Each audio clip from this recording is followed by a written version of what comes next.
The rain started the moment Naomi's car turned onto Maple Street. She noticed her suitcases first. 3 of them lined up on the front porch like soldiers waiting for orders. Her stomach dropped. She sat in her car for a long moment, windshield wipers beating back and forth, her mind refusing to process what her eyes were seeing. She had been in Chicago for 3 days for a marketing conference. Derek knew she was coming home today. They had texted that morning. He had sent her a heart emoji. She had sent one back. Naomi turned off the engine and stepped out into the rain. Her heels clicked against the wet pavement as she walked toward the house she had lived in for 5 years. The house where she had planned to raise children. The house where she had painted the kitchen yellow because Derek said it made him happy. The front door opened before she reached the porch steps. Patricia stood there, Derek's mother, wearing her usual expression of thinly veiled disapproval. But today there was something else in her face. Satisfaction. "You can take your things and go," Patricia said. Her voice was flat and cold. Naomi stopped walking. "Excuse me?" "You heard me." Patricia stepped onto the porch, pulling the door closed behind her. "Derek wants a divorce. We've packed your belongings. You need to leave." The words hit Naomi like a physical blow. "Where's Derek? I want to talk to him." "He doesn't want to talk to you." Patricia crossed her arms. "He's done with this marriage. We all are." Robert, Derek's father, appeared behind Patricia. 2 of Derek's brothers flanked him. They stood there like a wall, blocking her from her own home. "This is my house too," Naomi said. Her voice shook despite her efforts to steady it. "I can't just leave. I live here." Patricia laughed. It was an ugly sound. "Your house. You've been living off my son for 5 years. You're nothing but a burden. A weight around his neck. He deserves better than you. I want to talk to Derek." Naomi pulled out her phone. Her hands were shaking now, rain mixing with something that might have been tears on her face. "He's with Candace," Patricia said, and there was triumph in her voice now. "You know Candace, don't you? She went to high school with Derek. Her father owns the car dealerships on 5th Avenue. That's the kind of woman Derek should have married. Not someone like you." The words kept coming, but Naomi had stopped hearing them. She dialed Derek's number. It rang once, then went to voicemail. She tried again. Same thing. He had rejected her call. "Just take your things and go," Robert said. His voice wasn't as harsh as Patricia's, but it wasn't kind either. "Make this easy on everyone." "Easy?" Naomi heard herself say. "You want me to make this easy? You've been a burden long enough," Patricia continued. "Derek built his business from nothing and you've just been hanging on, reaping the benefits. It's time you stood on your own 2 feet. Something in Naomi went very quiet then. Very still. She looked at Patricia, really looked at her. At the expensive coat she was wearing. At the jewelry on her fingers. At the satisfied smile on her face. "I see," Naomi said softly. She walked past them, her shoulder brushing Patricia's arm. She climbed the porch steps and reached for the door handle. Robert moved to block her. "You can't go in there," he said. "I need my documents," Naomi said. "My personal papers. Unless you packed those too?" Patricia and Robert exchanged a glance. "Fine," Patricia said. 5 minutes. Robert will go with you." Naomi walked through the house she had helped decorate. The furniture she had helped choose. The photographs on the walls that showed a happy couple who didn't exist anymore. Robert followed her like a security guard escorting a criminal. She went to the home office. Her file cabinet was still there. She pulled out folders methodically. Bank statements. Investment documents. Partnership agreements. Property papers. She put them all in her briefcase. "Time's up," Robert said. Naomi looked around the office one more time. There was a photo of her and Derek on the desk from their wedding day. She was smiling so wide in that picture. She looked so happy. So naive. She left the photo where it was. Outside, Patricia was loading Naomi's suitcases into her car. Showing her out like unwanted trash. The rain was coming down harder now. Naomi's clothes were soaked through. She stood by her car and looked at the house one more time. "I gave 5 years to this family," she said quietly. "And Derek gave you a comfortable life," Patricia shot back. "Now he's moving on. You should too." Naomi got in her car. She started the engine. She looked at Patricia one last time through the rain-streaked window. Patricia was already walking back to the house, pulling out her phone, probably calling someone to share her victory. Naomi drove away slowly. Her hands gripped the steering wheel so tight her knuckles turned pale. She didn't cry. Something inside her was too shocked for tears.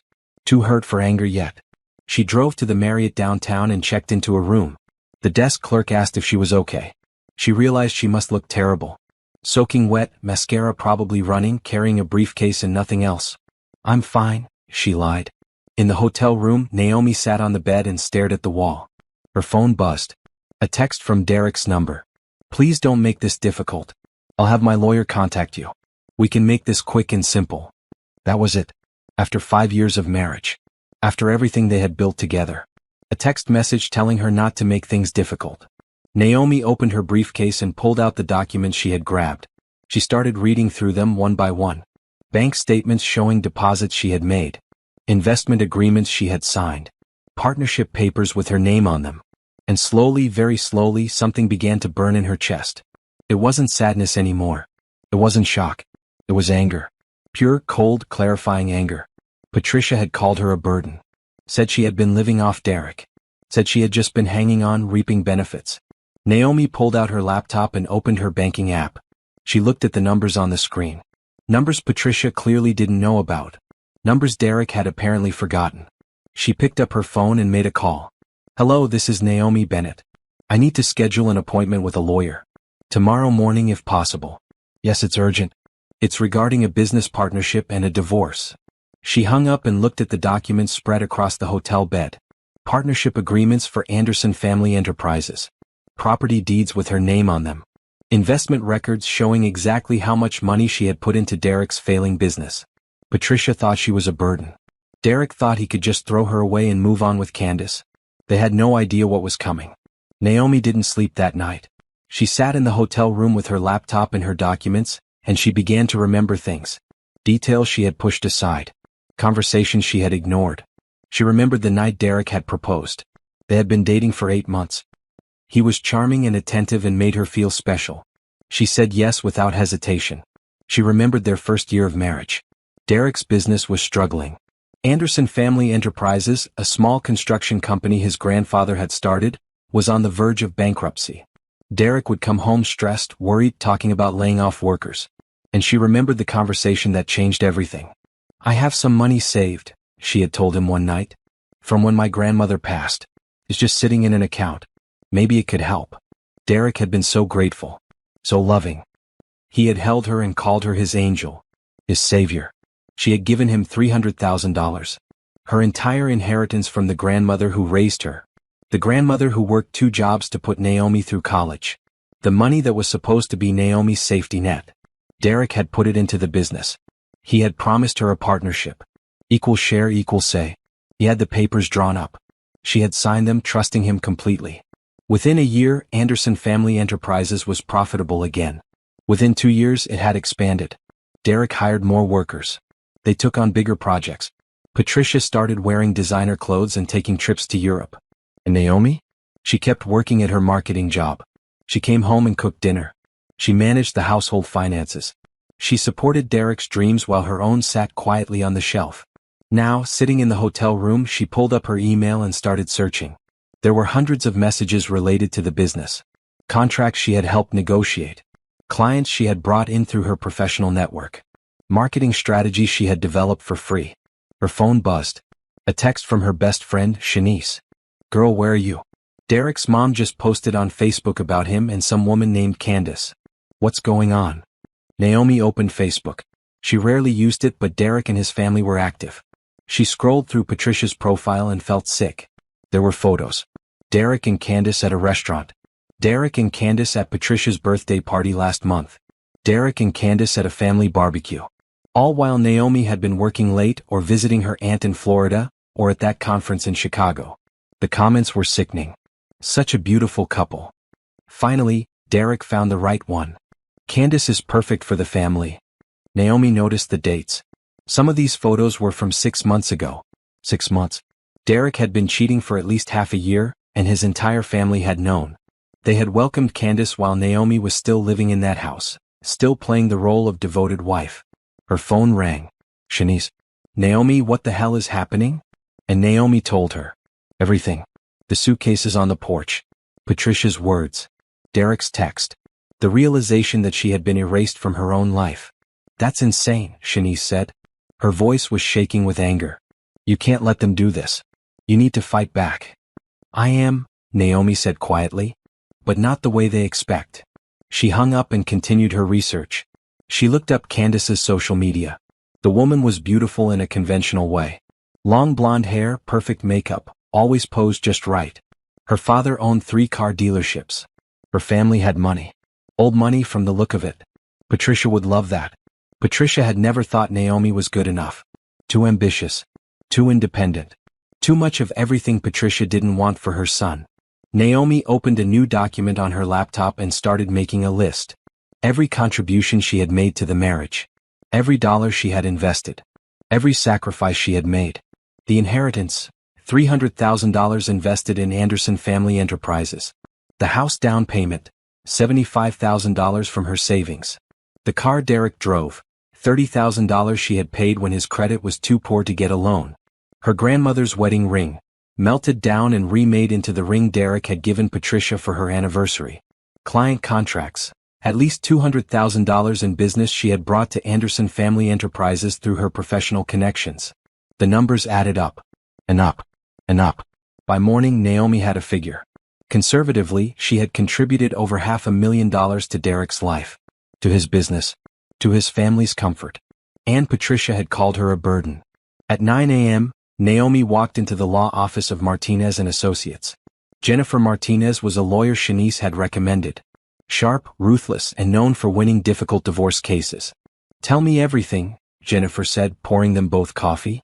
Naomi laid out the documents. The partnership agreements. The property deeds. The bank statements. The investment records. She told Jennifer about the suitcases on the porch. About Patricia's words. About Candace. Jennifer's expression grew more intense as she reviewed the papers. Do you know what you have here? Proof that I invested in the business? More than that. Jennifer spread the papers across her desk. You have proof that you own 40% of Anderson Family Enterprises. Not as Derek's wife. As a legal business partner. That's a separate entity from the marriage. Naomi's heart started beating faster. What does that mean? It means that in the divorce you're entitled to half of the marital assets. The house, the cars, the shared accounts. But separately you're also entitled to your full partnership share of the business. They're 2 different claims. Can they afford that? Jennifer smiled. It wasn't a friendly smile. That's their problem, not yours. You invested when they were bankrupt. You saved that business. The fact that they thought they could just kick you out without consequences shows a stunning level of stupidity. I want everything I put in, Naomi said. Plus interest. We can do better than that. Jennifer leaned back in her chair. Partnership agreements include clauses about profit sharing. You're entitled to 40% of the company's profits for the past 5 years. When's the last time you saw a financial statement? Naomi realized she had never seen one. Derek always said the business stuff was too boring for her to worry about. She had trusted him to be fair. I haven't, she admitted. Then we start with discovery. We get every financial record for the past 5 years. We find out exactly how much that business made and exactly how much they owe you. Jennifer picked up her phone. I'm going to start the paperwork today. This is going to get ugly, Naomi. Are you ready for that? Naomi thought about the suitcases in the rain.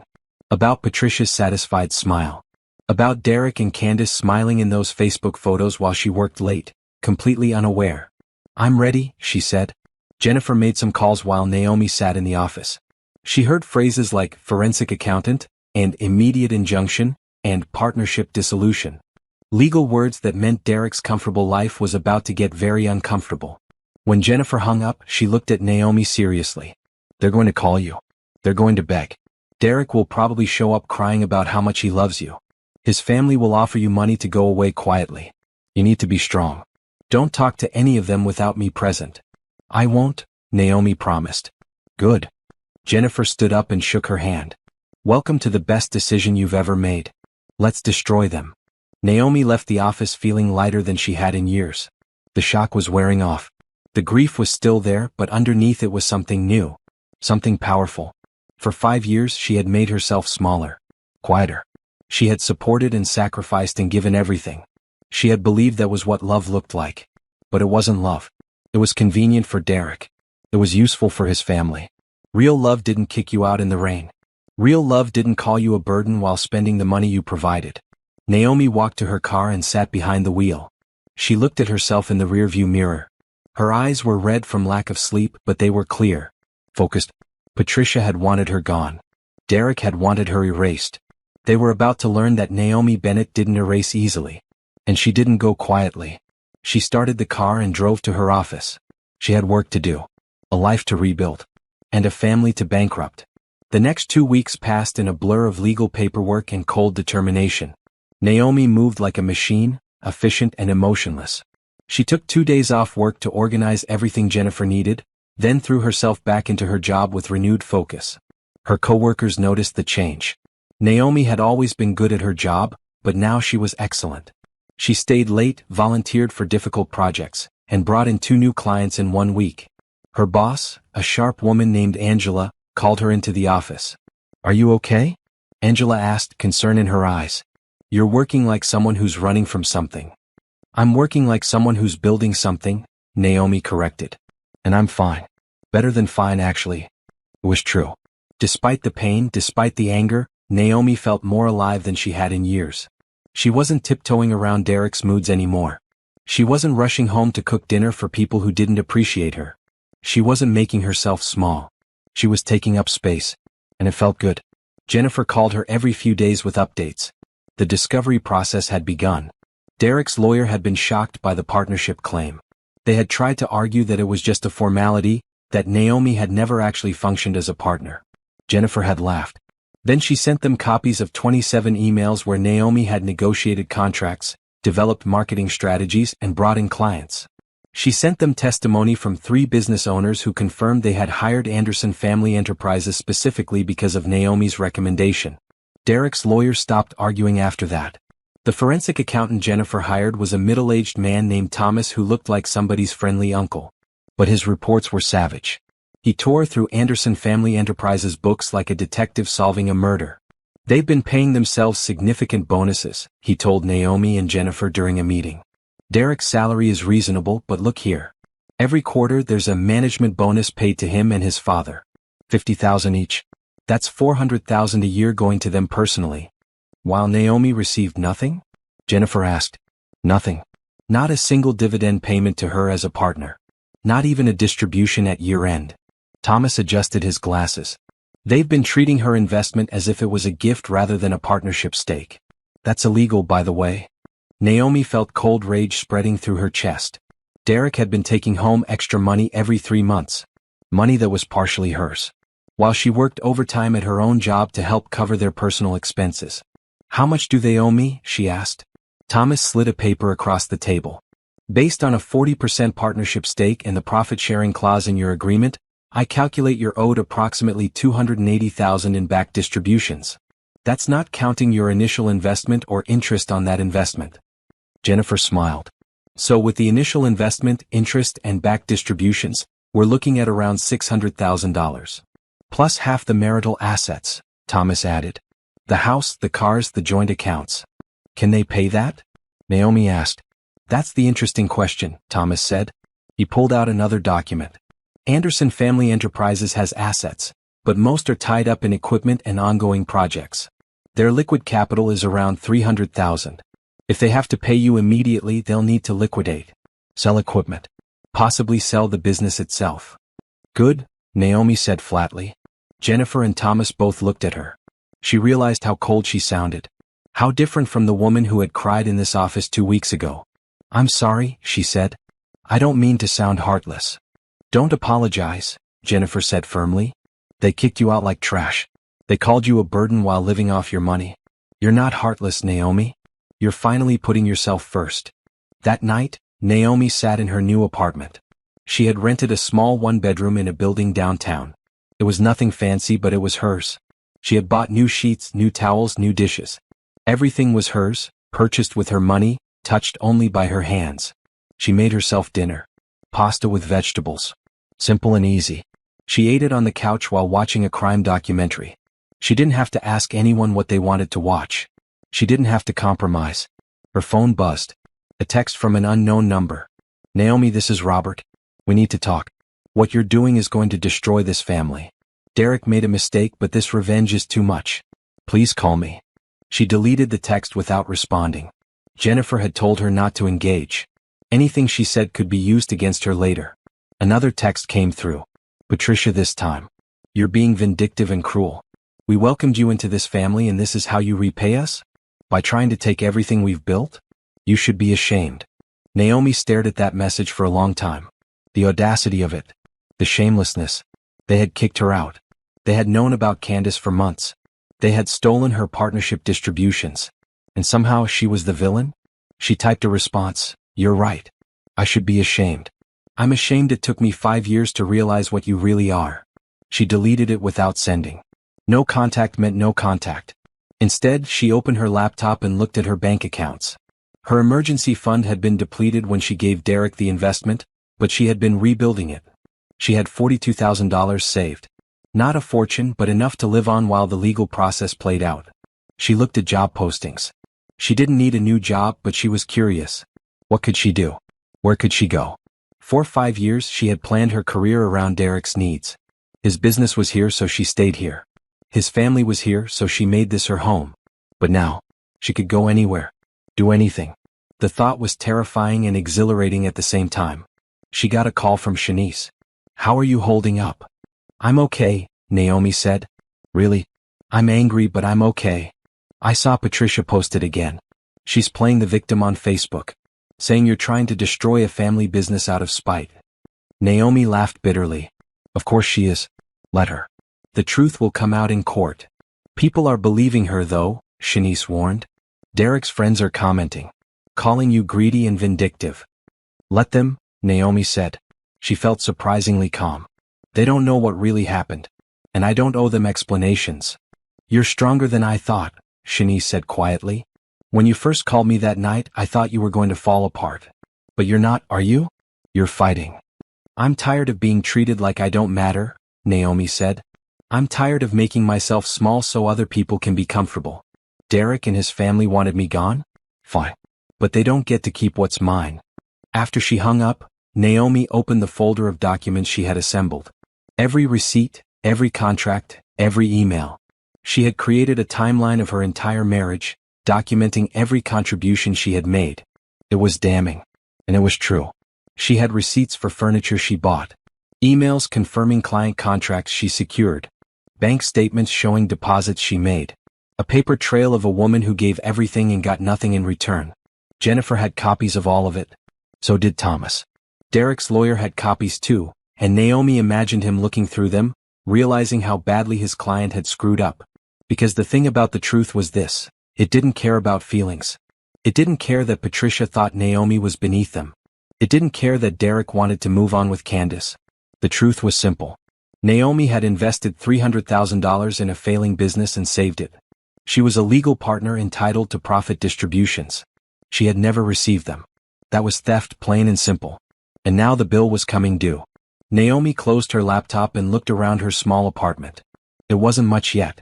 She hadn't hung pictures or bought real furniture. But it was peaceful. Quiet. Hers. She thought about the house on Maple Street. The yellow kitchen. The photographs on the wall. The life she thought she was building.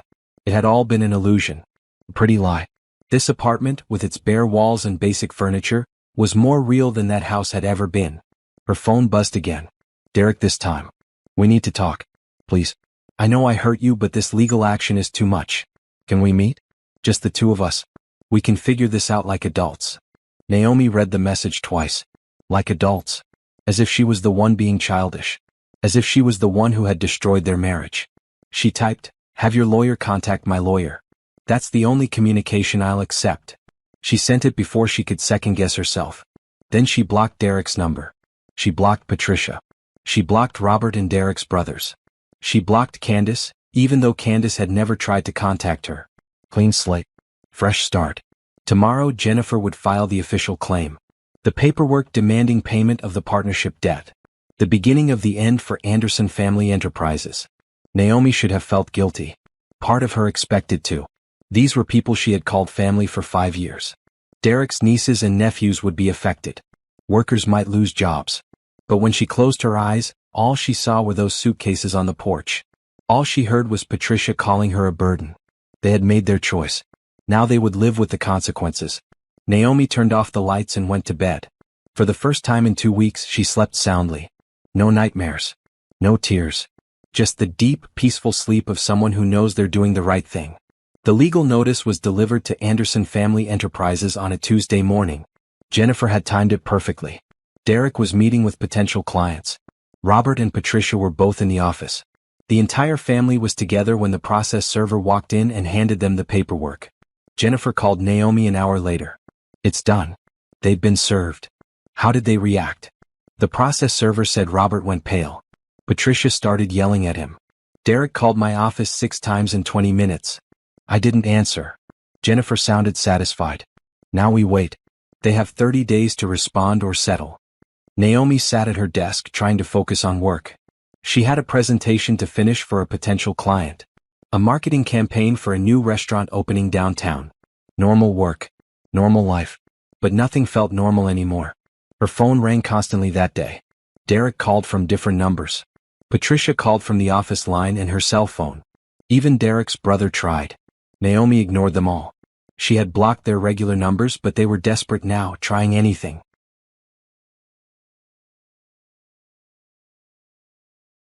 One voicemail from Derek stood out. His voice was strained, almost panicked. Naomi, please. You don't understand what you're doing. This will destroy everything my grandfather built. Everything my father has worked for. I know I hurt you, but this is too much. Please call me. We can work this out. She deleted it without saving it. At lunch, she met Shanice at a cafe near her office. Shanice took one look at her and shook her head. You look tired. I didn't sleep much, Naomi admitted. I keep thinking about what happens next. Second thoughts. No. Naomi was firm. Not even a little. But it's still hard. I spent 5 years of my life with Derek. I believed we were building something together. Finding out it was all a lie takes time to process. They served the papers? This morning. Shanice whistled low. I bet Patricia is losing her mind. Probably. Naomi picked at her salad. Part of me wishes I could see her face when she realized. But mostly, I just want this to be over. It will be, Shanice assured her. And when it is, you'll be free. Actually free. Not just physically away from them, but financially separated too. They won't have any power over you. That word resonated. Power. For 5 years, Naomi had given Derek and his family power over her life, her money, her choices. She had trusted them with that power, believing they would treat it with care. They had abused it. Used it. Thrown it away the moment she was no longer convenient. Never again. After lunch, Naomi went back to work. She finished her presentation and emailed it to the restaurant owner. Then she started on a new project, a social media campaign for a boutique hotel. Work was her anchor now. It gave her purpose and distraction. Angela stopped by her desk around 4. You doing okay? You've been quiet lately. Just going through some personal stuff, Naomi said. But I'm managing. If you need time off, just ask. You've got PTO saved up. Thanks, but work is helping actually. Keeps my mind busy. Angela nodded and walked away, but Naomi saw the concern in her eyes. Her coworkers were being kind, giving her space, not asking too many questions. She appreciated it.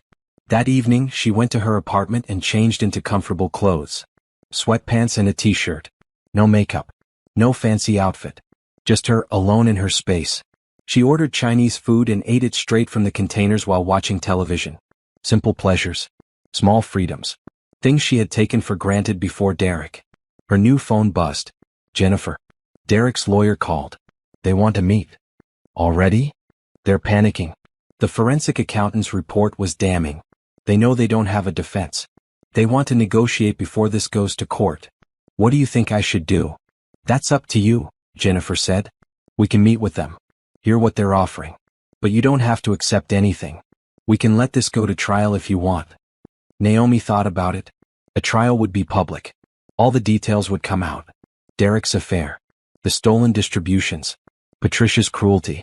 Part of her wanted that. Wanted everyone to know the truth. But another part just wanted to be done. To close this chapter and move forward. Set up the meeting, she decided.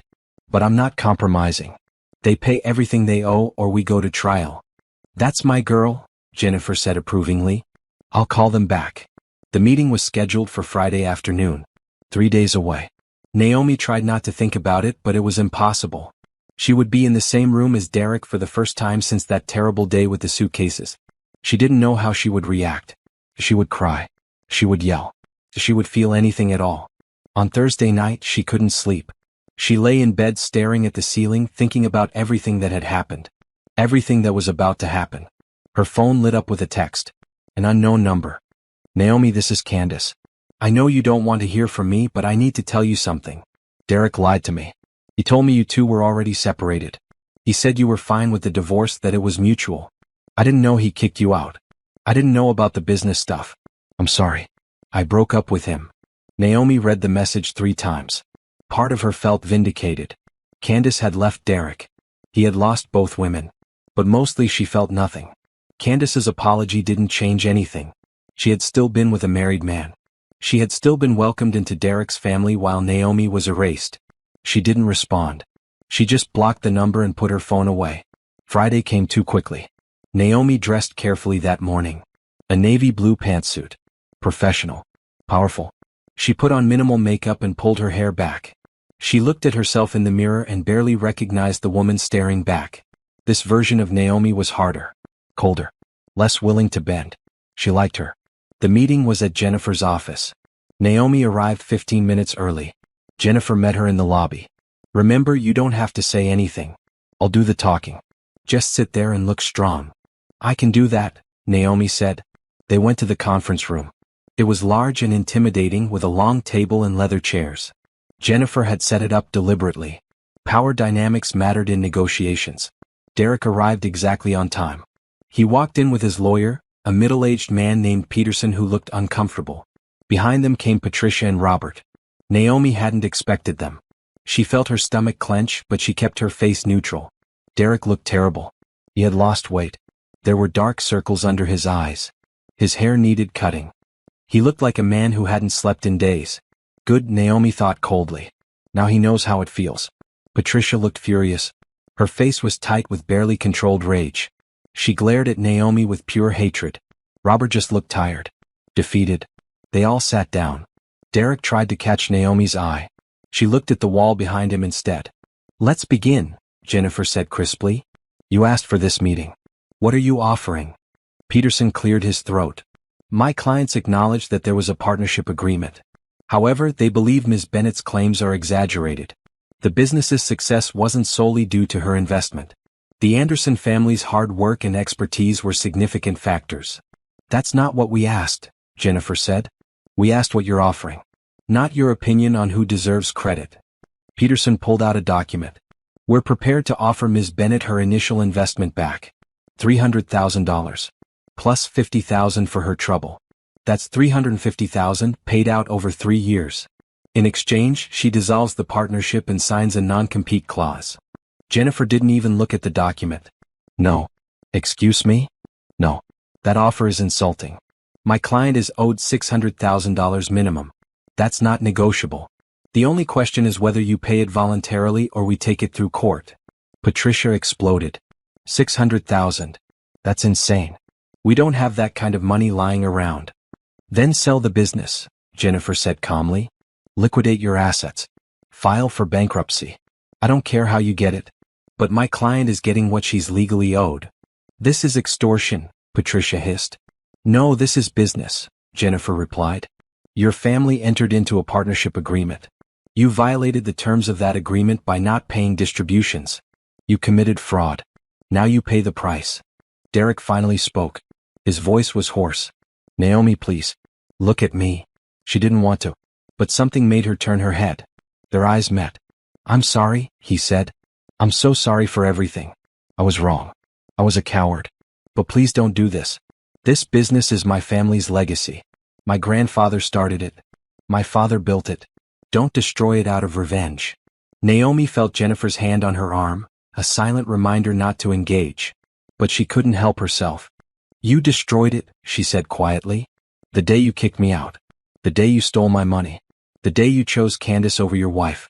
You destroyed everything, Derek. I'm just collecting what's mine. We'll pay you back, Derek said desperately. Over time. We can set up a payment plan. 5 years. 10 years. Whatever you need.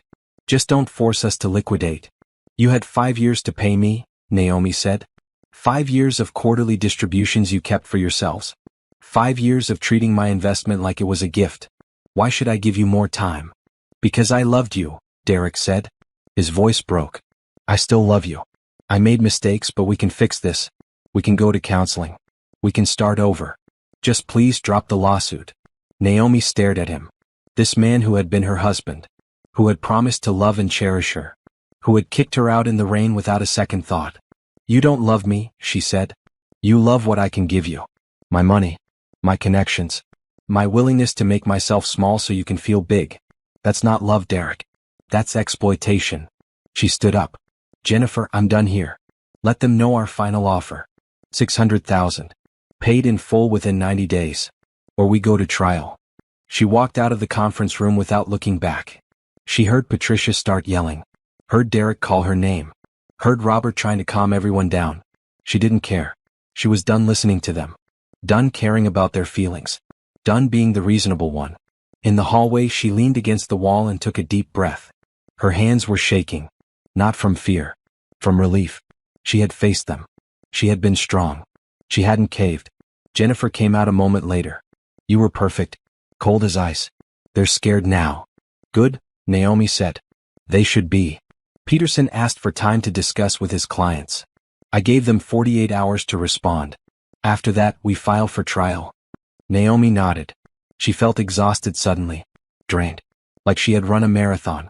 Go home, Jennifer said gently. Rest. You did well today. Naomi drove home in a daze. She went to her apartment and collapsed on the couch. She didn't cry. She didn't feel angry. She just felt empty.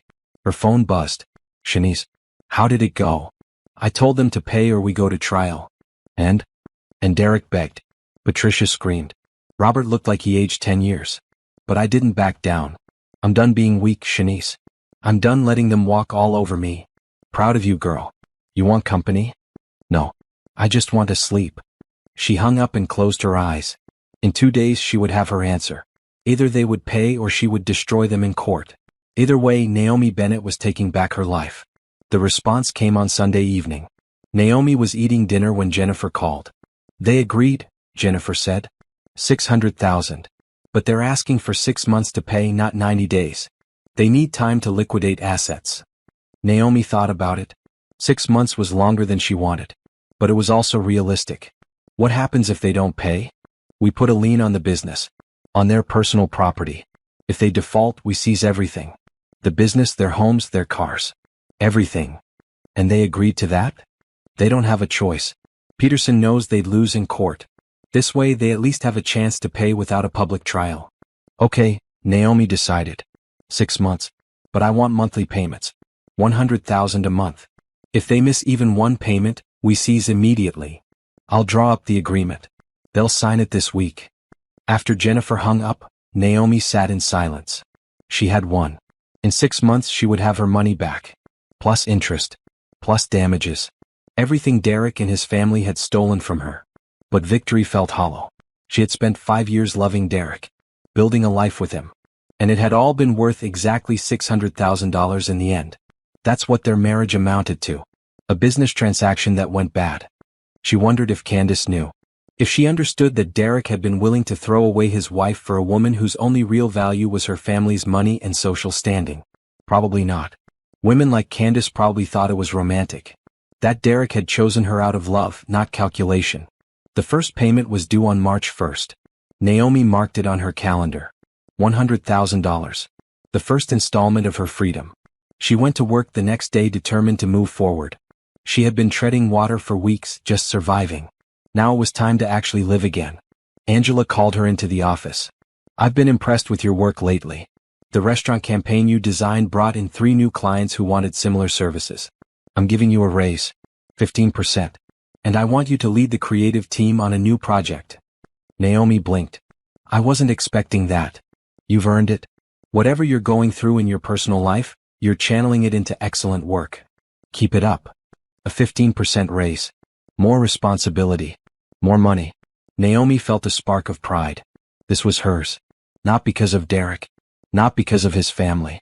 Because she was good at her job. She threw herself into the new project. It was a campaign for a chain of fitness centers opening across the state. Big budget. High visibility. The kind of project that could make her career.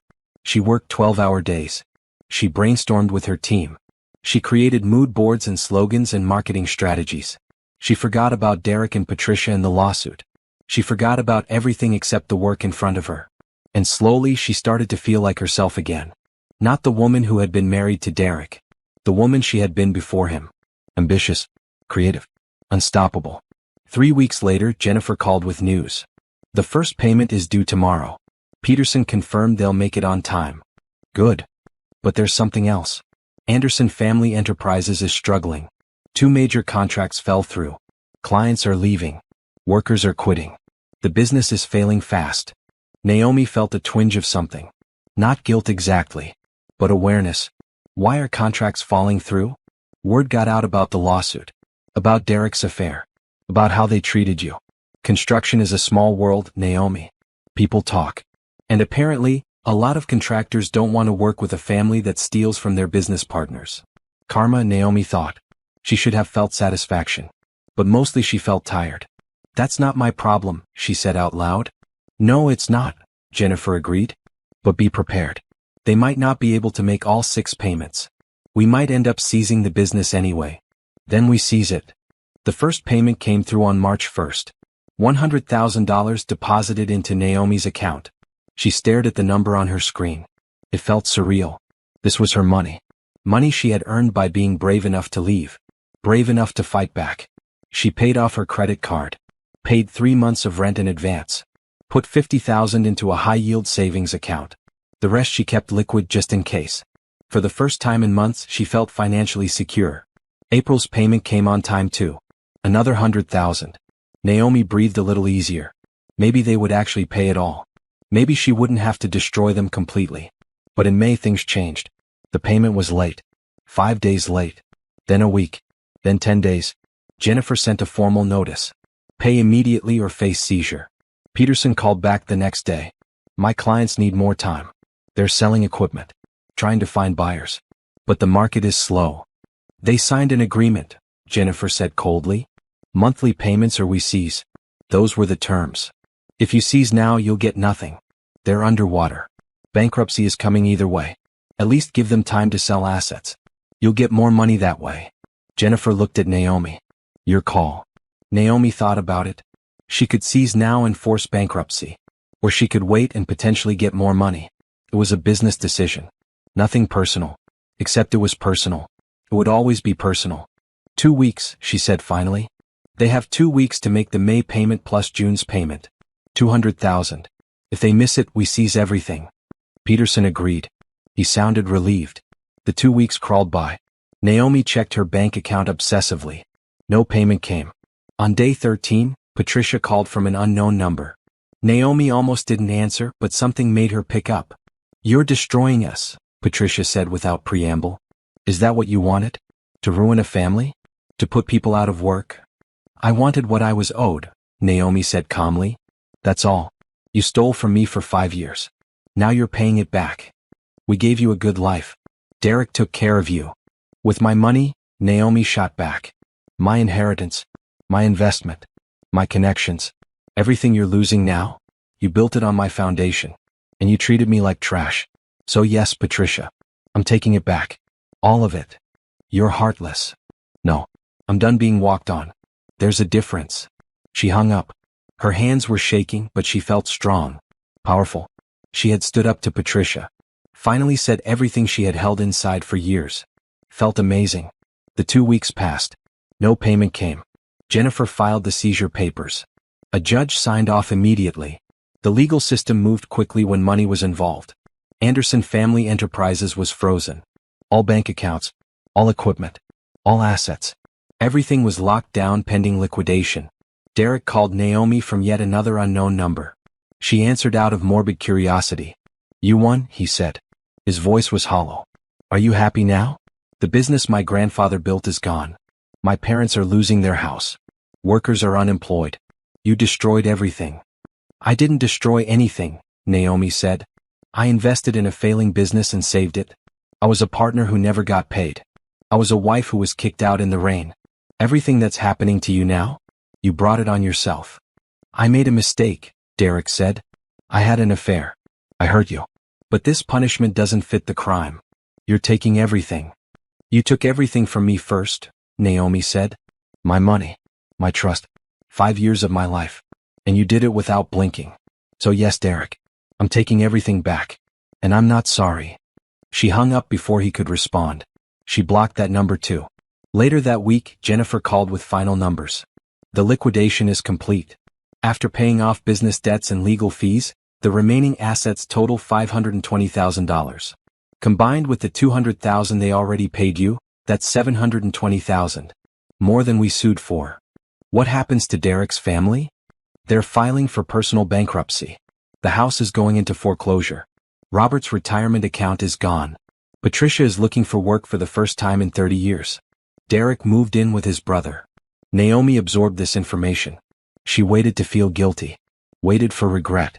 But all she felt was a strange sense of justice. They had treated her like she was worthless. Like her contributions didn't matter. Like she was disposable. Now they understood. Actions had consequences.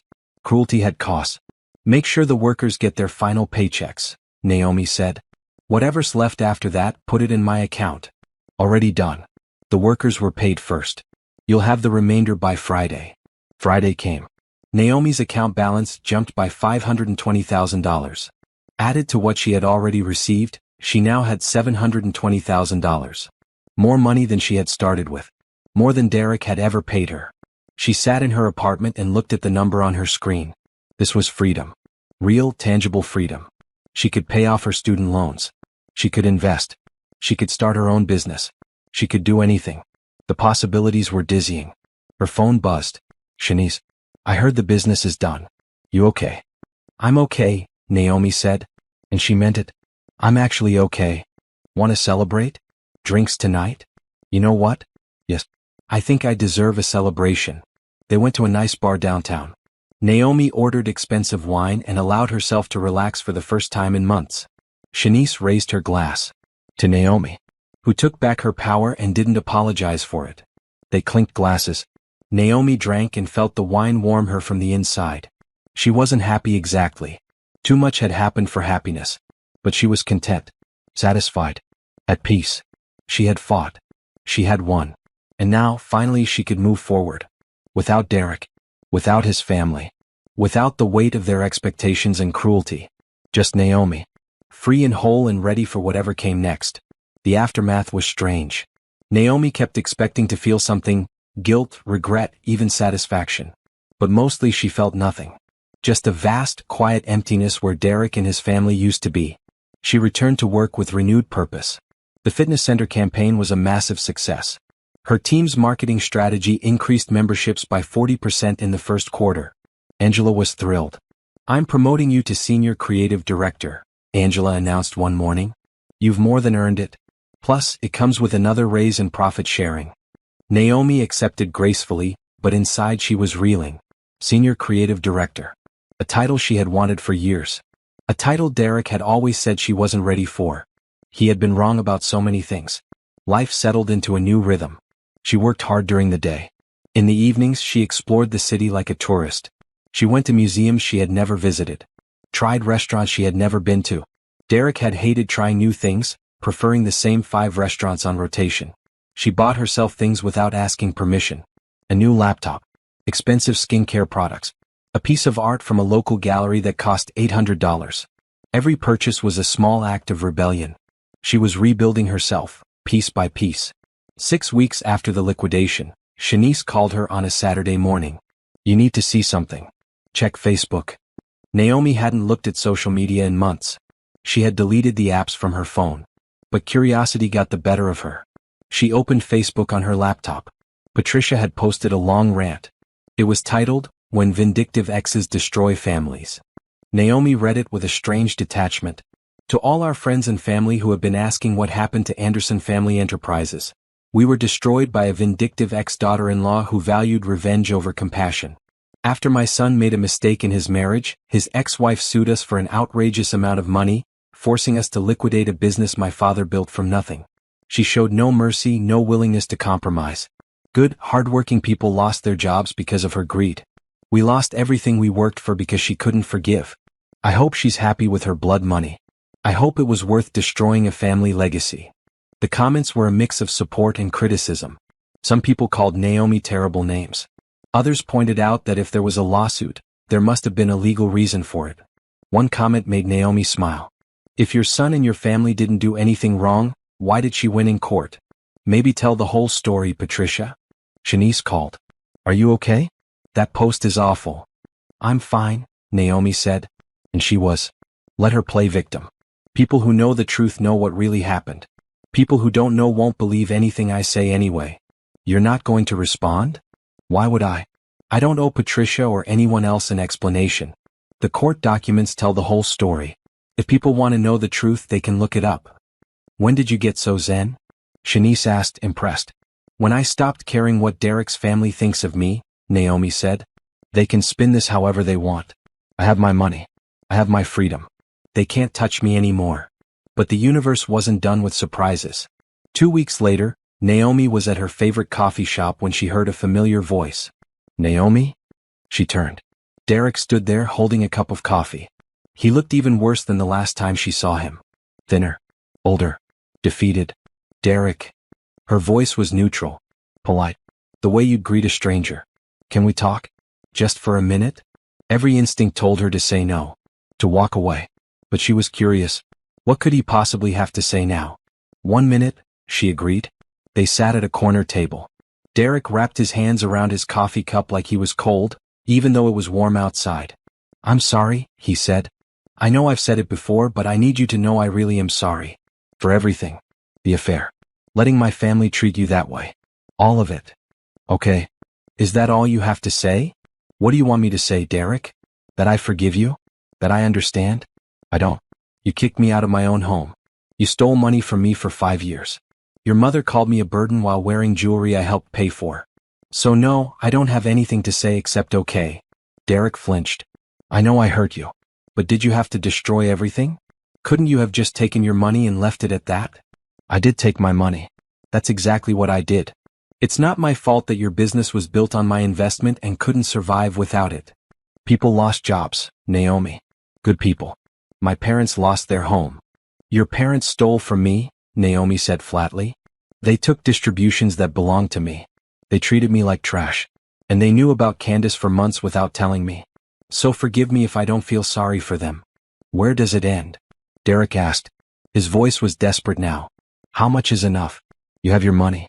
You destroyed the business. My family is broken. When does the revenge stop? Naomi looked at him. Really looked at him. This man who had been her husband. Who she had loved. Who she had trusted with everything. This isn't revenge, she said quietly. This is consequences. You made choices. Bad choices. You chose to have an affair. You chose to let your family kick me out. You chose to steal money that belonged to me. Every single thing that happened to you after that was because of your choices, not mine. I loved you, Derek said. Tears were in his eyes now. I still love you. I made mistakes, but I loved you. No, you didn't, Naomi said. She felt calm. Certain. You loved what I could give you. My money. My support. My willingness to make your life easier. But you didn't love me. Because if you had, you never would have let them treat me the way they did. She stood up. I hope you figure out your life, Derek. I really do. But I won't be part of it. Not now. Not ever. We're done. She walked out of the coffee shop without looking back. Her hands were steady. Her heart was calm. She had faced him one last time and she hadn't fallen apart. She was stronger than she thought. That night, she treated herself to dinner at an expensive steakhouse. She sat alone at a table, ordered a perfectly cooked ribeye and a glass of wine, and enjoyed every bite. She didn't need company. She didn't need validation. She was enough all by herself. Her phone buzzed. A text from Angela. Just heard from the fitness center. They want to sign for another year of campaigns. Your work has been exceptional. Well done. Naomi smiled. This was her life now. Success she earned. Money she controlled. Choices she made without asking permission. Derek had given her one thing she realized. By betraying her, by showing her exactly what he was, he had forced her to become who she was always meant to be. Strong. Independent. Unbreakable. She raised her wine glass in a silent toast to herself. To survival. To justice. To new beginnings. The waiter came by. Dessert menu? Yes, Naomi said. I'll have the chocolate souffle. Because she could. Because she wanted to. Because she didn't have to ask anyone's permission anymore. She was free. Spring turned into summer. Naomi's life began to take on a shape she barely recognized, but in the best way possible. With her settlement money safely invested in a diverse portfolio, she started to dream bigger. She had always worked for other people, building their brands, making their visions come to life. What if she built something for herself? The idea came to her on a random Tuesday morning. She was working on a pitch for a beauty company when it hit her. She was good at this. Really good. She had a track record of successful campaigns. She had industry connections. She had $700,000 in the bank. Why wasn't she running her own agency? That night she couldn't sleep. She got up and opened her laptop, starting a business plan at 2 a.m. She researched startup costs for marketing agencies. She looked at office spaces. She calculated how many clients she would need to break even. By dawn she had a rough outline. It was ambitious. Maybe crazy. But it felt right in a way nothing had felt right in years. She scheduled a meeting with a business consultant the following week. A woman named Gabrielle who specialized in helping entrepreneurs launch companies. You have the experience, Gabrielle told her, reviewing Naomi's portfolio. You have the capital. You have a solid business plan. The question is, are you ready to bet on yourself? I am, Naomi said without hesitation. Then let's do this. The next 3 months were a whirlwind. Naomi gave her notice at Angela's firm. Angela was disappointed but supportive. You're going to be amazing, Angela said. And when you need freelancers, call me. I'd love to send work your way. Naomi found a small office space downtown. Just 2 rooms and a reception area, but it was hers. She hired a graphic designer named Jordan, a recent college graduate with incredible talent and enthusiasm. She hired a social media specialist named Tasha who understood digital marketing better than anyone Naomi had ever met. They called the company Bennett Creative Solutions. Naomi's name. Her vision. Her dream. She reached out to former clients, people she had worked with at her previous job. Several of them agreed to move their contracts to her new agency. Within 2 months, Bennett Creative Solutions had 5 steady clients and 2 major projects in the pipeline. Naomi worked 16-hour days, but it didn't feel like work. It felt like building something that mattered. Something that was hers. She also started dating again. Nothing serious, just casual coffee dates and dinners. She met a lawyer named Troy who was funny and kind. They went out 3 times before mutually agreeing they were better as friends. She met a teacher named Anthony who loved jazz and took her to a concert that changed her whole perspective on music. None of them were serious relationships. Naomi wasn't ready for serious. But they reminded her that she was desirable, interesting, worth someone's time. After years of Derek making her feel like she wasn't enough, it was healing to be reminded that she was. She took a solo trip to Paris. The trip Derek had always said was a waste of money. She spent a week exploring museums, eating croissants, practicing her terrible French. She took 1,000 photos, bought herself expensive perfume, and felt more alive than she had in years.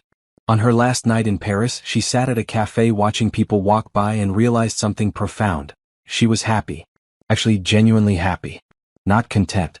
Not surviving. Happy. She thought about Derek occasionally. Wondered how he was doing. But it was a distant curiosity, not a painful longing. He was part of her past now. A chapter that had closed. When she returned home, Bennett Creative Solutions landed its biggest client yet. A regional grocery chain that wanted to rebrand. It was a 6-figure contract. The kind of project that would put her agency on the map. Jordan and Tasha were ecstatic.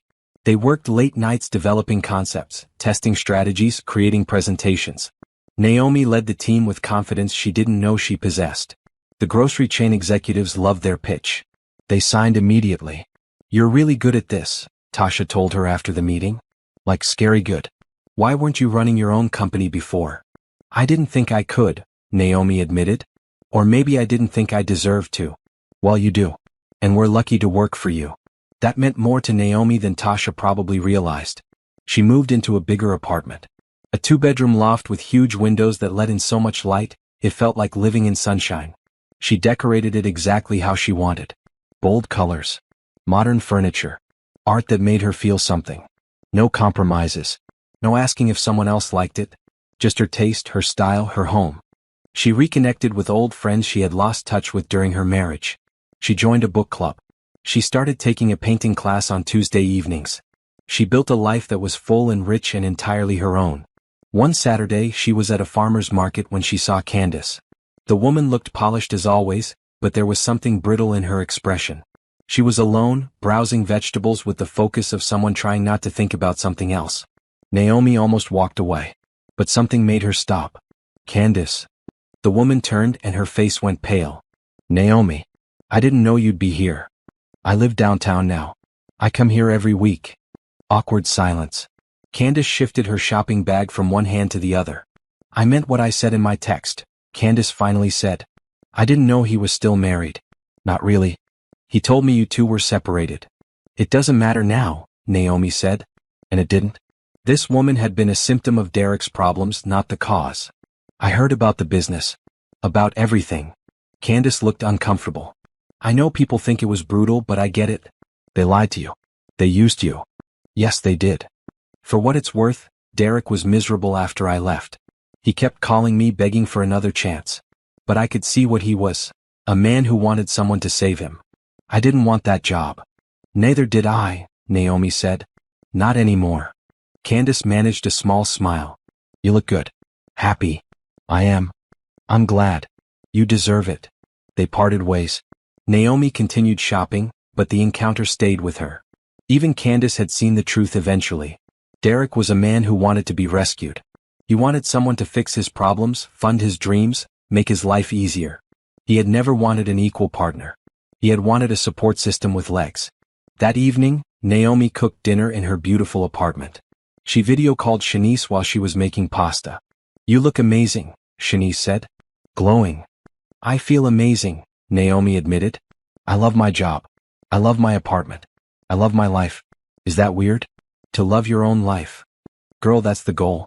That's what everyone should be aiming for. I just keep thinking about the woman I was a year ago. Married to Derek, living in that house, thinking I was happy. I had no idea how small I was making myself. You're not small now. You're magnificent. After they hung up, Naomi sat on her balcony watching the city lights. She thought about everything that had happened. The pain. The betrayal. The fight. The victory. All of it had led her here. To this moment. This life. This version of herself. She wouldn't change it. Not even if she could. Because this Naomi, strong, independent, thriving, was worth every painful step of the journey. Her phone buzzed. An email from a potential client. A tech startup looking for a full marketing strategy. Another opportunity. Another chance to build something great. Naomi smiled and started typing her response. The divorce was finalized on a Thursday in October. Naomi signed the papers in Jennifer's office with a steady hand. Derek signed remotely through his lawyer. They didn't see each other. Didn't speak. After 5 years of marriage, it ended with signatures on legal documents. Clinical. Impersonal. Exactly how it should be. Congratulations, Jennifer said, sliding a final copy across the desk. You're officially divorced. The house sale went through last week. Your half of the proceeds, $82,000, will be deposited into your account by Monday. What about Derek's half? Goes to pay down his debts. He's still in bankruptcy proceedings. It'll be years before he's financially stable again. Naomi nodded. She felt no satisfaction in that. No joy. Just a quiet acknowledgement of reality. There's one more thing, Jennifer said. She pulled out another document. Derek signed over all rights to any future claims against you. He can't sue you later. Can't come back for more money. Can't contest anything. It's completely finished. Good. Jennifer studied her. You're handling this well. A lot of my clients fall apart at this stage. I fell apart a year ago, Naomi said, when I found my suitcases in the rain. I don't have any more tears for Derek or his family. I'm just ready to move on. She left the office feeling lighter. She had carried the weight of that marriage for so long. Now it was gone. Dissolved. Behind her, Bennett Creative Solutions was thriving. They had taken on 2 new employees and moved to a larger office space. Naomi's calendar was booked solid with client meetings and strategy sessions. She was making more money than she ever had at her previous job, and she was building something that could last for decades.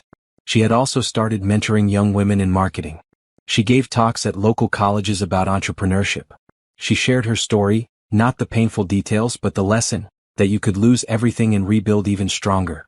One of her ments, a college senior named India, asked her during a coffee meeting, "What do you wish someone had told you when you were my age?" Naomi thought about it. I wish someone had told me that my value isn't determined by how useful I am to other people. That I don't have to make myself smaller to make someone else comfortable. That saying no is powerful. That leaving is sometimes the bravest thing you can do. India nodded, taking notes on her phone. Also, Naomi added, keep your own bank account. Document everything. And never invest money you're not willing to lose. India laughed. That's specific. I learned it the hard way. 3 weeks after the divorce was final, Naomi received an unexpected call. It was from Robert, Derek's father. She almost didn't answer. But curiosity won. Hello. Naomi. It's Robert. He sounded old. Tired. I hope I'm not bothering you. What do you want, Robert? I want to apologize. For everything. For how we treated you. For what we said. For letting Patricia lead us into such terrible behavior. Naomi sat down. She hadn't expected this. Okay. I know it's too late. I know sorry doesn't fix anything. But I needed you to know that I see it now. How wrong we were. You saved our business. You were good to Derek. And we repaid you with cruelty. I'm ashamed. Thank you for saying that, Naomi said carefully. But it doesn't change anything. I know. I'm not asking for anything. I just wanted you to hear it from me. You deserve better than you got from this family. After he hung up, Naomi sat with the phone in her hand for a long time. Robert's apology was unexpected. It didn't erase what happened, but it acknowledged the truth. Sometimes that was all you could hope for. She thought about calling him back. About saying something kind. But she didn't. Some wounds were too deep for kindness to bridge. Robert would have to live with his regrets and she would live with her freedom. Fair trade. She went back to work, focusing on a campaign for a new boutique hotel opening downtown. Jordan had designed stunning visuals. Tasha had created a social media strategy that was going viral. Bennett Creative Solutions was becoming known for innovative, effective work. Naomi was building a reputation. Her name. Her legacy. Not as Derek's wife. Not as the woman who destroyed Anderson Family Enterprises. As Naomi Bennett, entrepreneur, creative director, businesswoman. That was worth more than all the settlements and apologies combined. One evening she was working late when Tasha knocked on her office door. Boss, you need to see something. Tasha pulled up an article on her laptop. Anderson Family Enterprises officially declared bankruptcy today. The assets were sold at auction. Derek's parents are moving to a smaller house in the suburbs. Derek is working construction for another company now. Entry-level position. Naomi read the article. It was factual neutral. Just the basic details of a business failure. No mention of her lawsuit. No drama. Just an ending. How do you feel? Tasha asked. I feel nothing, Naomi said honestly. Is that cold? No. It's healthy. You moved on. They're still dealing with consequences. That's how it should be. After Tasha left, Naomi turned off her computer and looked around her office. Framed awards from successful campaigns. Photos of her team. A vision board showing her 5-year plan for the agency. This was her empire. Small but growing. Built on her talent, her hard work, her vision. Derek had once told her she wasn't ambitious enough. That she was too comfortable at her job. That she would never take the risks necessary to build something great. He had been wrong about everything. She packed up her laptop and headed home. Tomorrow she had a meeting with a potential investor. A venture capitalist who was interested in funding expansion. Bennett Creative Solutions could go regional. Maybe even national. The possibilities were endless. Her phone buzzed. A text from Anthony, the teacher she had dated briefly. Jazz festival next weekend. Want to go as friends? She smiled. Yes. That sounds perfect. She was building a life filled with people who valued her. Work she loved. A future that excited her. Derek and his family were in her past. A cautionary tale. A lesson learned. But they weren't her present. And they definitely weren't her future. Naomi Bennett had moved on. And she had never looked back. Bennett Creative Solutions celebrated its first anniversary with a party in their office. Naomi had ordered catering from a local restaurant and champagne that was probably too expensive for a small business celebration. But she didn't care. They had survived their first year. They had thrived. Jordan, Tasha, and the 3 new employees they had hired raised their glasses as Naomi gave a toast. A year ago this was just an idea. A crazy dream I had at 2 in the morning. I didn't know if it would work. I didn't know if anyone would take a chance on a new agency. But you all believed in this vision. You all worked incredibly hard. And because of that, we're not just surviving, we're growing. So thank you. For everything. They clinked glasses and drank. The champagne was crisp and perfect. Naomi felt a swell of pride. This was hers. She had built this. The next morning, she met with the venture capitalist, a woman named Simone who ran a fund focused on minority-owned businesses. "I've been watching your growth," Simone said, scrolling through her tablet. "You've increased revenue by 300% in your first year. You've retained every client. You've won 2 industry awards. That's impressive. Thank you. I want to invest $500,000 for a 15% stake. We'll help you expand into 3 more cities. Set up satellite offices. Hire regional teams. In 5 years, Bennett Creative Solutions could be a multi-million-dollar agency." Naomi's heart raced. $500,000. Expansion. Growth. Everything she had been dreaming about. "I'd like to think about it," she said carefully. "I want to review the terms with my lawyer." "Smart," Simone said approvingly. "Take a week. But don't take too long. Opportunities like this don't wait forever." Naomi left the meeting in a daze. She called Jennifer immediately. "Someone wants to invest in my company. $500,000. That's fantastic. Send me the terms. I'll review them." Naomi also called Shanice, who screamed so loud Naomi had to pull the phone away from her ear. "You're about to be rich. Like actually rich." "I'm already comfortable," Naomi corrected. "This would just be expansion money."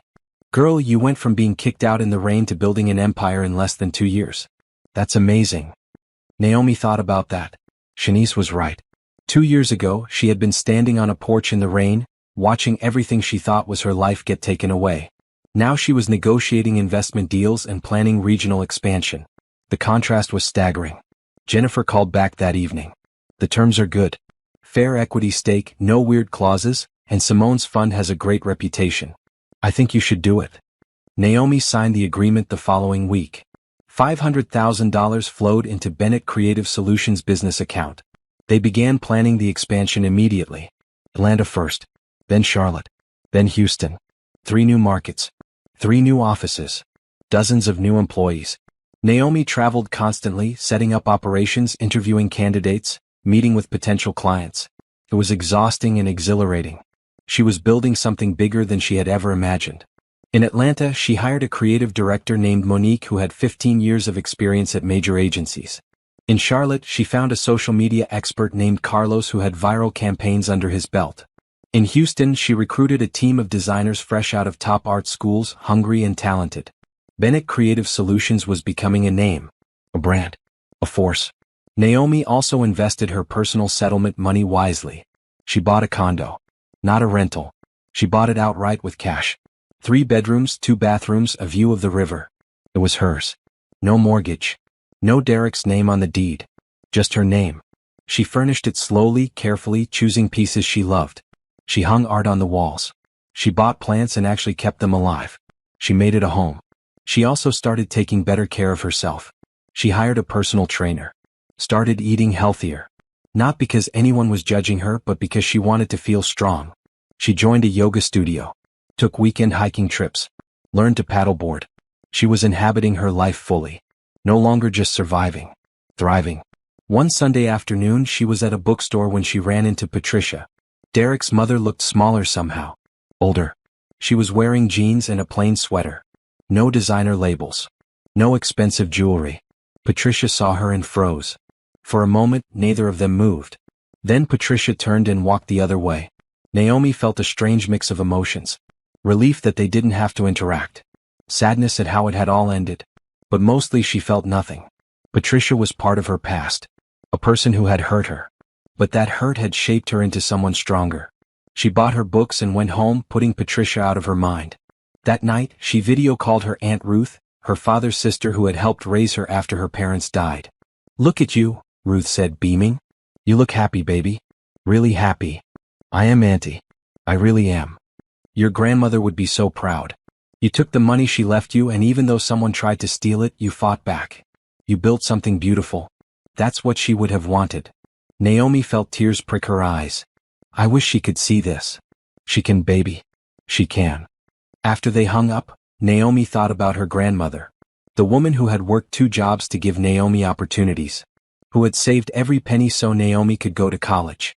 Who had left her that inheritance as a safety net. Derek had tried to take that from her. His family had tried to steal what her grandmother had sacrificed for. But Naomi had fought back. She had honored her grandmother's sacrifice by refusing to let anyone diminish her. She poured herself a glass of wine and sat on her balcony. The city sparkled below her. Thousands of lights. Thousands of lives. She was one small person in this vast city, but she had carved out a space that was entirely hers. Her phone buzzed. An email from a reporter at a business magazine. They wanted to feature Bennett Creative Solutions in an article about successful minority-owned businesses. Naomi smiled. Recognition. Validation. Proof that she had built something that mattered. She wrote back immediately, agreeing to the interview. As she sat there watching the city lights, Naomi realized something profound. She didn't think about Derek anymore. Days would go by without him crossing her mind. When she did remember him, it was distant. Like a story that happened to someone else. She had moved on completely. Not just physically or financially. Emotionally. She was free of him in every way that mattered. That realization was more valuable than any settlement or business success. It was the ultimate victory. Not destroying him. Not taking his money. But becoming so fully herself that he was irrelevant.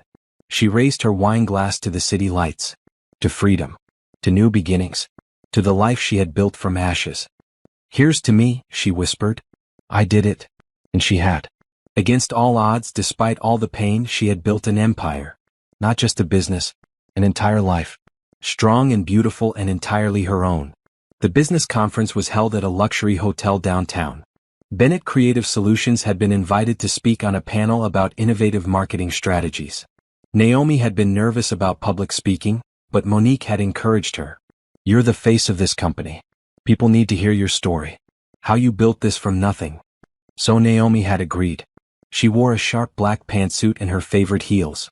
Her hair was styled in natural curls. She looked polished, professional, successful. The panel went well.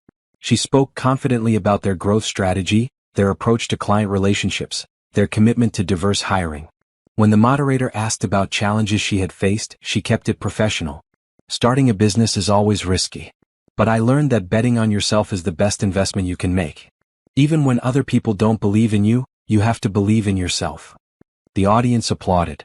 Afterward, several people approached her with business cards, wanting to schedule consultations.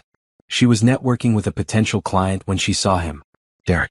He was across the conference hall, standing near the coffee station. He looked better than the last time she had seen him. Still not great, but better. His suit was off the rack, not the designer labels he used to wear. His hair was starting to thin. He looked tired but not defeated. Their eyes met across the room. She saw him freeze. Saw the recognition dawn on his face. She could have walked away. Could have ignored him. But something made her stay put. She wasn't going to run from him. Those days were over. Derek approached slowly, like someone approaching a wild animal. "Naomi." "Hi." "Derek." Her voice was neutral. Polite. The voice she used with strangers. "You look amazing. I saw you on that panel. You were incredible." "Thank you." Awkward silence. Derek shifted his weight from foot to foot. "I didn't know you started your own company." "I did. About 18 months ago." "That's great. Really great." He seemed to be gathering courage for something. "Listen, I know you don't want to talk to me. I know I have no right to ask anything of you. But I'm glad I ran into you. I've wanted to say something for a long time." Naomi waited. Not encouraging him but not walking away either. "I was wrong," Derek said. His voice was quiet. "About everything. About the affair. About how I treated you. About letting my family treat you the way they did. I was a coward and an idiot and I threw away the best thing that ever happened to me. Okay. I know it's too late. I know you've moved on. I can see that. You're thriving. You're successful. You're exactly who you were supposed to become. But I need you to know that I see it now. How incredible you are. How much I took you for granted." Naomi studied him. She saw sincerity in his eyes. But she also saw desperation. The look of a man who had lost everything and was finally understanding what he had lost. "I appreciate you saying that," she said carefully. "But it doesn't change anything." "I know. I'm not asking for anything. I just wanted you to hear it." "Derek, can I ask you something?" "Of course." "When you kicked me out that day, did you ever think about what would happen to me? Did you care where I would go? If I would be okay?" Derek looked down. "I thought you'd be fine. You always landed on your feet. And honestly, I was too focused on Candace and what I wanted to even think about it.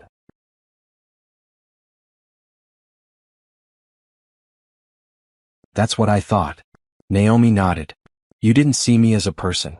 You saw me as a convenience. Someone who made your life easier. And when I wasn't convenient anymore, you threw me away. Yes, Derek admitted. That's exactly what I did. I'm not telling you this to hurt you, Naomi continued. I'm telling you because I need you to understand something. What happened to you after that?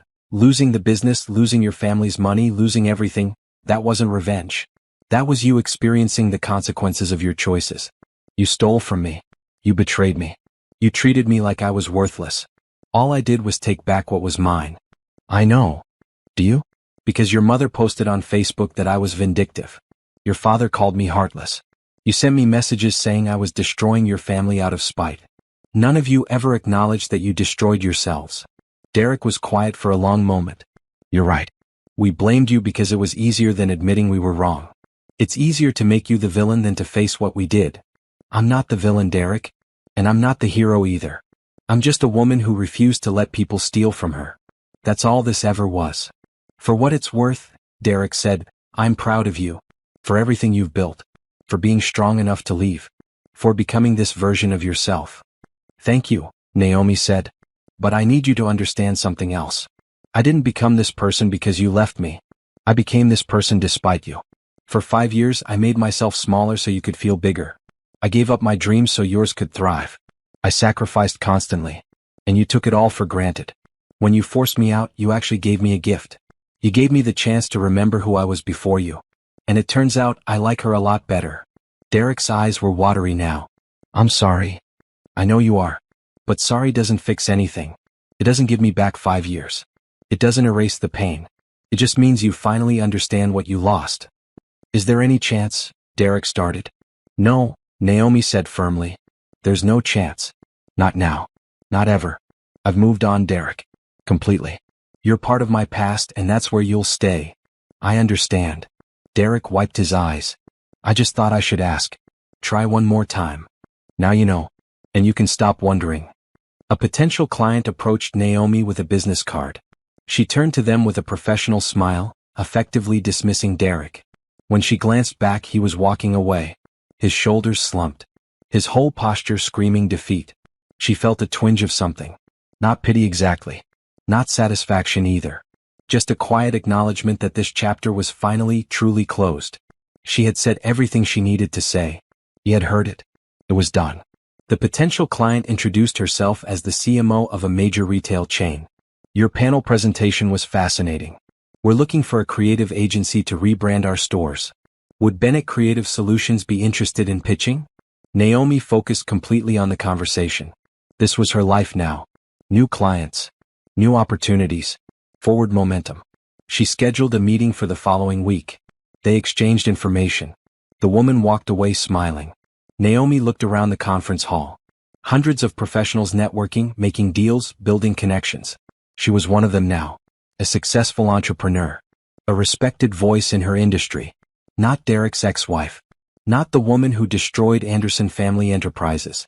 Just Naomi Bennett, CEO of a thriving marketing agency. She spent the rest of the conference networking, collecting business cards, scheduling follow-up meetings.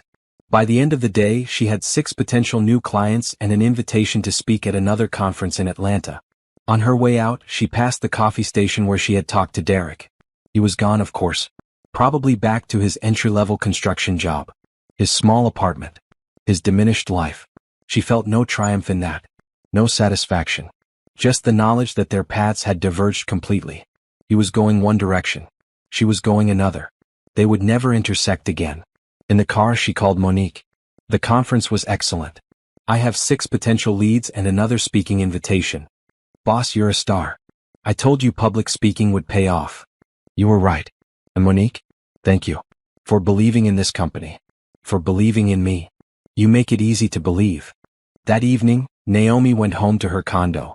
She kicked off her heels and poured herself wine. She stood at her window looking out at the city she had claimed as her own. Her phone buzzed with notifications. New connections on LinkedIn. Follow-up emails from people she had met. A text from Shanice asking how the conference went. She responded to the important ones. ignored the rest. She had learned to prioritize her energy, her time, her attention. She opened her laptop and checked Bennett Creative Solutions accounts. Revenue was up 23% from last quarter. Their Atlanta office had just signed 2 major clients. Charlotte was exceeding projections. Houston was building momentum. Everything she had built was thriving. She thought about Derek's words. "I'm proud of you." She didn't need his pride. Didn't need his approval or validation. But it was nice to know he understood finally what he had thrown away. She pulled up her business plan for the next 5 years. National expansion. International clients. Maybe franchising the model. Teaching other entrepreneurs how to build agencies.